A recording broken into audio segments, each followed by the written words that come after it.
Try not to judge me too harshly, but when I have leftover paint, I put them in these little jars so that I can do touch-ups. And the easiest way to mix them is using this. All the drill attachments I've ever bought have always been too big to put on the end of a drill to get down into the jar. And so using this, it's inexpensive, definitely recommend. Today I'm going to be painting this woodburner flue.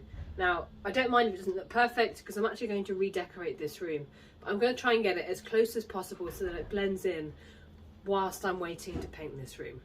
I'm also going to build in some shelves here, quite excited about that, bit of extra space, and have my washing basket at the bottom. First I'm going to add a mist coat, and then I'm going to add some top coat in the colour that's very similar to this. I also need to prime the wood skirting and then paint that with a top coat as well. I've also got a horrendous cold, so please send sympathy. Thank you.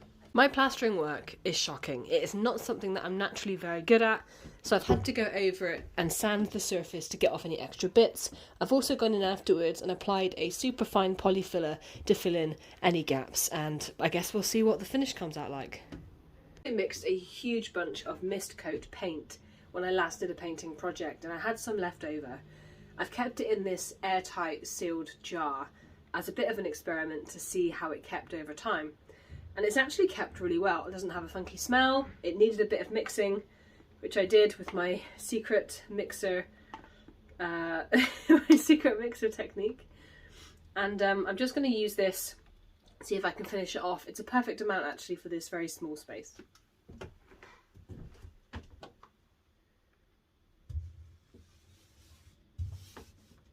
I'm just using this very small roller so I have a bit more control over the drips.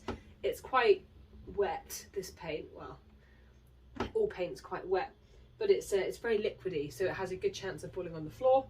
So I'm just doing it this way so I've got a bit more of controlled action over what I'm doing.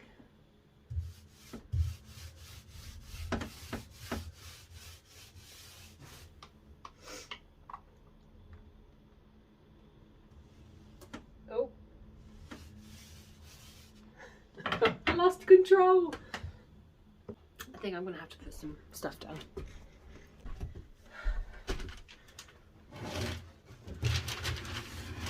going to temporarily move this out of the way.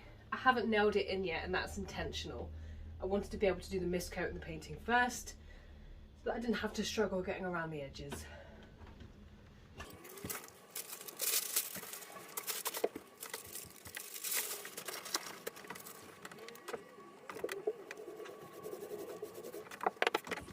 I just wanted to show you what a mist coat looks like when it's going on, because you might expect it to be covering the plaster a little bit better, but it does actually go on quite thin because the paint is quite thin.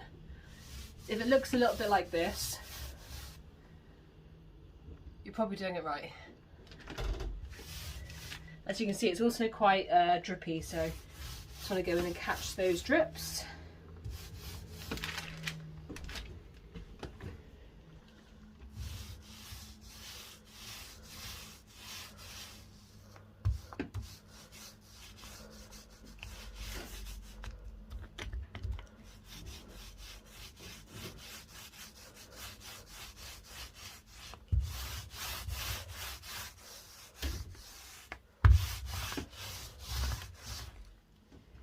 Next, I'm going to be painting this skirting board. Since it's completely raw wood, I'm going to put an undercoat on it first. This is the one that I use. I get on with it quite well. I'm a big fan. So I'm going to paint it with one coat of this first, and then I'll put some water-based top coat on the top.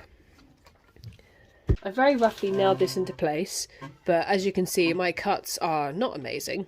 So once I've nailed it onto the plasterboard, I'll actually go and fill these gaps. I'll fill the gaps, and then I will do this with the wood on the edges, because that causes it to conceal the gap a little bit better. So, but let's paint this first.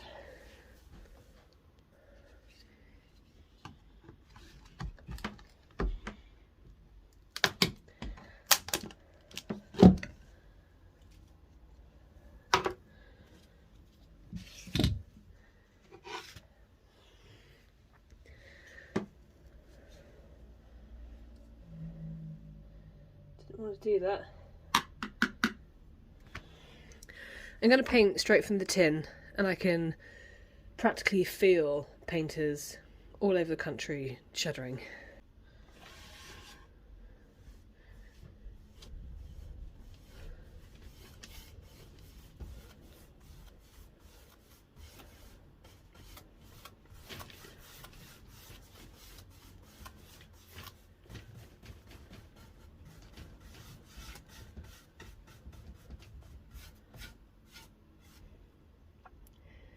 Typically, if you're using a brush, you want to go in the direction of the grain, as it makes the brush strokes less obvious.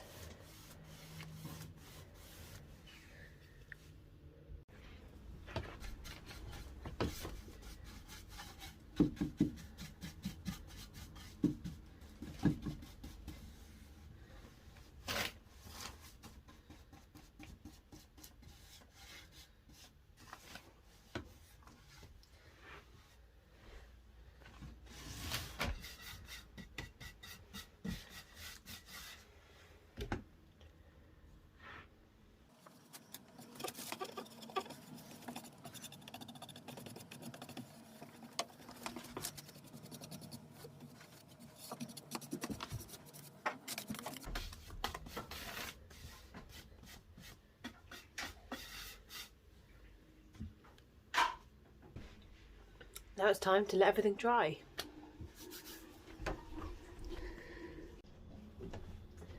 Now that that's dry, I'm going in with the colour. As I've said before, it's not going to be a perfect match, but it's going to blend in fairly well.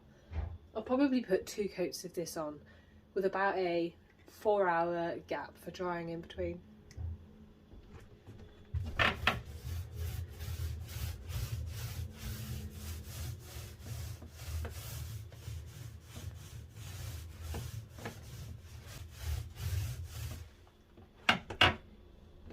Again, it probably seems a little bit crazy to do it with such a small brush, but this is a lot easier to clean, and it's such a small area that it's really not worth me getting out my bigger brush or the spray painter.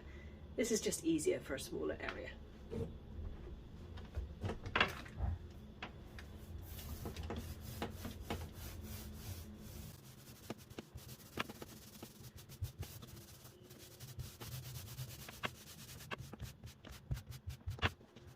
I managed to finish the first coat tonight, but I did have quite a few breaks. Not loads left for me to do on the woodburner flue, but I am going to stop there for today, mostly because my food has just arrived and I'm sure you understand. I'm going to sit down, eat my food, watch a film and try and feel better. See you tomorrow.